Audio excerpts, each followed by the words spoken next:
So today I wanted to talk to you about how I keep my house free of clutter, especially in regards to Ty's toys.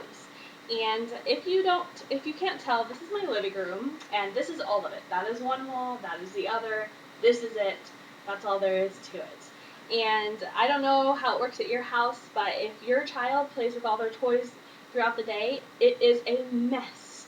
And it's so difficult to clean up. And so in my search for a way to remedy this, I found out about toy rotation, and I'd like to share that with you today. So toy rotation is really simple. It's the act of splitting up the toys into categories and then splitting up those categories into different bins. And that's what I'm going to show you today.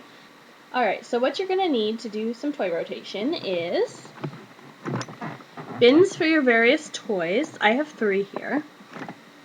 And you're going to want all your toys in one central location, plus you're going to want some space to work. And that's what I have here, so let's get started. I have 3 bins. This one's going to go into storage, this first one.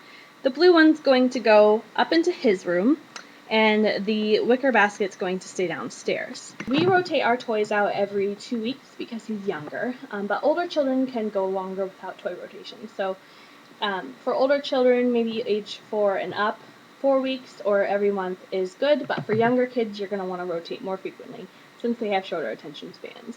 So the first thing you're going to want to do before you split up your toys is weed out everything that you're not going to use, that's broken, that's missing pieces, or that's too young for your child or children.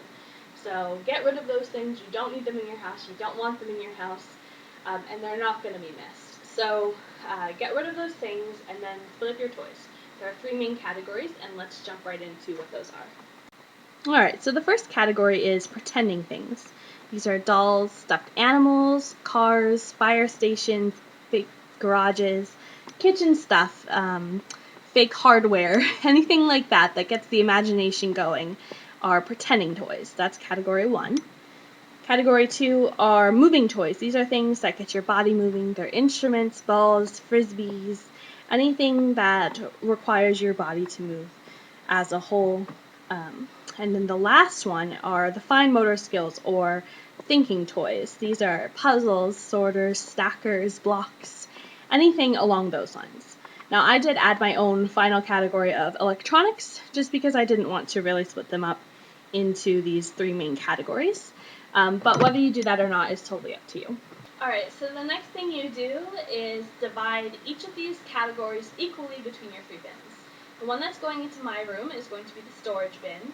The one that's going into his room is going to be rarely played with, and the one that's going to stay downstairs is going to be played with the most. It doesn't matter that you put your favorite toys in each one. Try to disperse it evenly because these are going to be rotated every 2 to 4 weeks.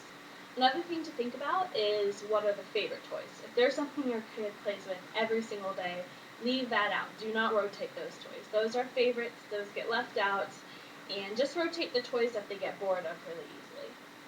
Alright, so I finished sorting out my toys, and this is what it looks like. I have bin number 1, bin number 2, and bin number 3, all of them quite full with toys. Each, set perfectly fine to have in my living room. It's not overwhelming.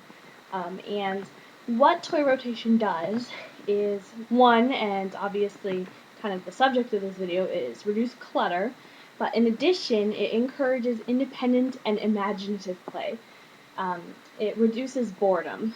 So instead of always buying new toys for a child who's constantly bored, you just reintroduce toys that you already have.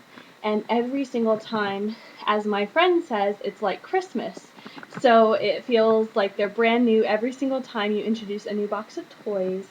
And it's so much fun to watch them appreciate things that they already have that they just haven't seen in a little while.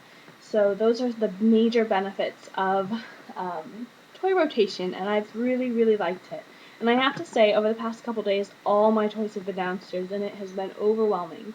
Another benefit that I didn't mention is all those toys can be quite overstimulating, and so by reducing that overstimulation, you're also leaning more towards a peaceful kind of energy in your house. So that is how I do toy rotation. I hope you appreciated the video. Let me know if you do toy rotation or if you plan to. And like and subscribe, and I'll see you next time. Bye.